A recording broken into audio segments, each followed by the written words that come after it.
आखिर क्या है साईं नाम की महिमा, क्या है उनके 11 वचनों की महिमा और कैसे करें इन 11 वचनों का अपने जीवन में प्रयोग कि हमारा जीवन सफल हो सके। जय साईं राम भक्तों। साईं बाबा ने आमतौर पर कोई पूजा पद्धति या जीवन दर्शन नहीं दिया।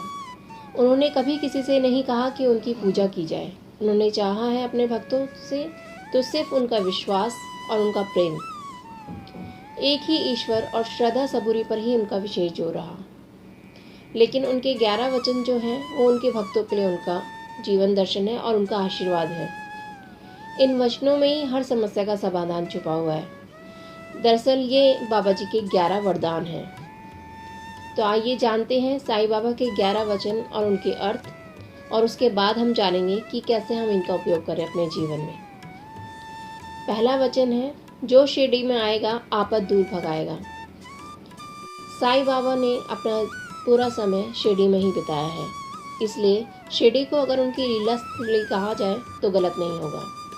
इसलिए साईं कहते हैं कि शिरडी आने मात्र से उनके भक्तों की समस्याएं टल जाएंगी, और जो लोग शिरडी नहीं जा सकते उनके लिए उनके एरिया के पास में जो भी साईं मंदिर हो उसमें जाना भी पर्याप्त होगा। उनका दूसरा वचन था, चढ़े समाधि की सीढ़ी पर, पैर तले दुख की पीढ़ी पर। साईं बाबा की समाधि की सीढ़ी पर पैर रखते ही भक्त के सारे दुख दूर हो जाएंगे। साईं मंदिरों में प्रतीकात्मक रूप में समाधि के दर्शन करने से भी उनके दुख दूर हो जाते हैं, लेकिन मन में श्रद्धा भाव का होना जरूरी है। तीसरा वचन, त्याग शरीर चला जाऊंगा, भक्त हेतु दौड़ाऊंगा। साईं बाबा कहते हैं कि मैं भले ही इस शरीर में ना रहूं, लेकिन जब भी मेरा कोई भी भक्त मुसीबत के समय मुझे पुकारेगा, मैं दौड़ के आऊंगा और हर प्रकार से अपने भक्त की सहायता करूंगा। चौथा वचन, मन में रखना दृढ़ विश्वास, करे समाधि पूरी आस। हो सकता है कि बाबा जी के सशरीर ना रहने पर उनके भक्तों का विश्वास कमजोर पड़ने लगे और वो अकेलापन और असहाय महसूस करने लगे, लेकिन भक्तों को विश्वास रखना चाहिए कि समाधि से की गई हर प्रार्थना पूरी होगी। पांचवा वचन, मुझे सदा जीवित ही जानो, अनुभव करो सत्य पहचानो। बाबा जी कहते हैं कि मैं केवल शरीर में नहीं हूँ, मैं अजर अमर अविनाशी परमात्मा हूँ, इसलिए हमेशा जीवित रहूँगा। ये बात भक्ति और प्रेम से कोई भी भक्त अनुभव कर सकता है। छठवां वचन, मेरी शरण आ खाली जाए, हो तो कोई मुझे बताए। बाबा जी की शिरडी में आकर या उनकी शरण में आकर कोई भक्त अपने दुखों को दूर ना कर पाए, ऐसा हो ही नहीं सकता। जो कोई भी व्यक्ति सच्ची श्रद्धा से उनकी शरण में आया है, उसकी हर मनोकामना पूरी हुई है। सातवां वचन, जैसा भाव रहा जिस जन का, वैसा रूप हुआ मेरे मन का।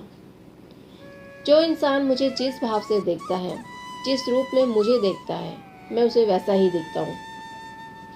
ये नहीं, जिस भावना से कामना करता है उसी भावना से मैं उसकी कामना पूरी भी करता हूँ।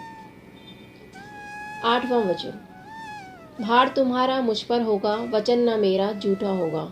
जो व्यक्ति पूरे रूप से मेरे प्रति समर्पित होगा, उसके जीवन का हर भार यानी उसकी हर दुख तकलीफ परेशानी को बाबा जी उठाएंगे और उसके हर दायित्व का निर्वहन करेंगे।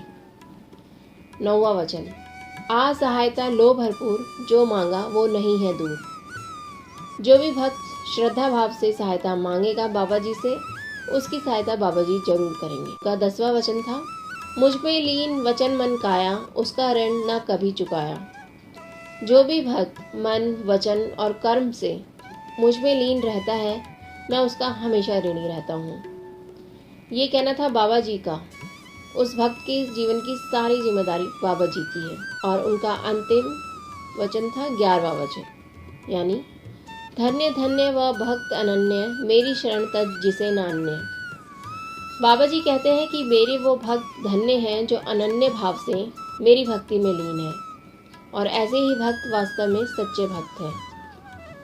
तो आइए जानते हैं किस तरह इन वचनों को अपने जीवन में उपयोग करें, जिससे कि ज़्यादा से ज़्यादा लाभ हमें मिल पाए।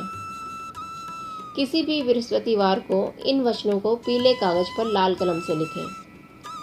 इन वचनों को अपने पूजा स्थान, शयन कक्ष या काम करने की जगह पर लगा दें। पूजा करने से पहले, सोने से पहले, काम करने से पहले और सोकर उठने के बाद इन वचनों को पढ़ें।